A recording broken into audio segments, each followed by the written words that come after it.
दिल्ली में हुजूर आला की शोभा यात्रा, जिसे भद्र लोक ने रोड शो का नाम दिया है, को देख बेताल चकराया और विक्रम को याद करने लगा। हमेशा की तरह विक्रम ने डाल पर लटके बेताल को कंधे पर लादा और चल पड़ा। थोड़ी देर बाद बेताल ने चुप्पी तोड़ते हुए कहा, विक्रम, आज मैं फिर तुझसे कुछ सवाल करता हूँ जिनके अगर तूने मुझे सही उत्तर नहीं दिए तो मैं उड़ जाऊंगा। इतना कहकर बेताल बोला, यह बता कि यह शोभा यात्रा का किस लिए निकाली गई?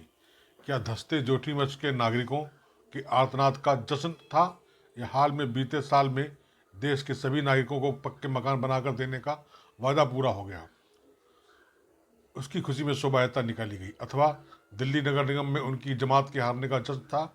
अथवा हिमाचल में सत्ता गंवाने के गम को दरकिनार करने के लिए बरसते फूलों के बीच यह शोभा यात्रा निकलना उचित था? विक्रम ने उत्तर दिया, बेताल, तुम्हारे सभी कयास गलत हैं। यह उनके लिए सामान्य बात है। वे कोरोना की भयावहता के बीच कोरोना से न डरने की सीख देने के लिए लगातार चुनावी यात्रा निकालते रहे हैं।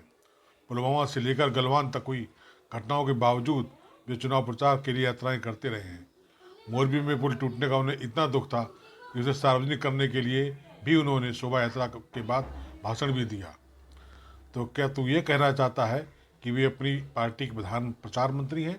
बेताल ने जिज्ञासा प्रकट की। तब विक्रम ने उत्तर दिया, नहीं, वे प्रचार मंत्री नहीं, देश के प्रधानमंत्री हैं और प्रचार में रहना उनकी आदत है। इतना सुनते ही बेताल फुर्र से उड़ चला। मंत्री नादान, बाबू परेशान।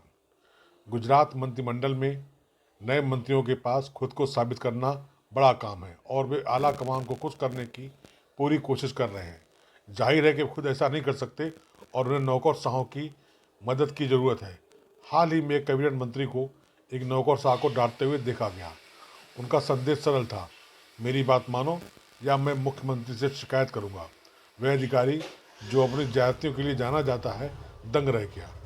अधिकारियों ने सहयोगियों से कहा, नई सरकार को कार्यभार संभाले अभी 1 महीना ही हुआ है और वे मंत्री इस तरह का व्यवहार कर रहे हैं।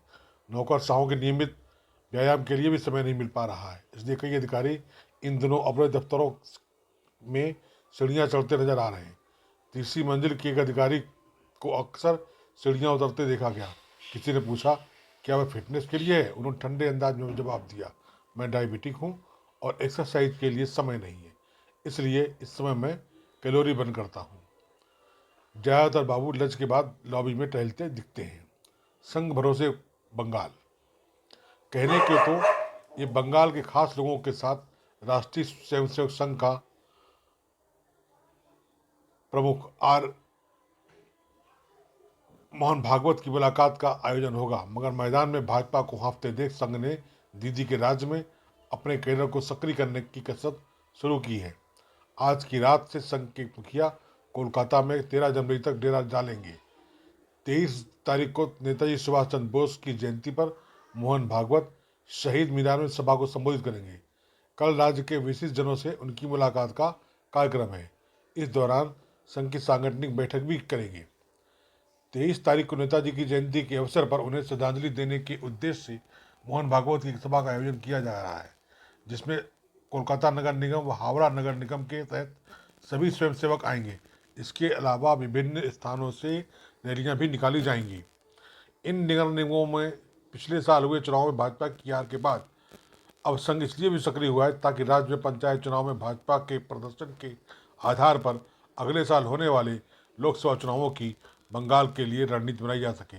भाजपा के सामने पिछले लोकसभा चुनाव में जीती 18 सीटें बरकरार रखने की चुनौती है।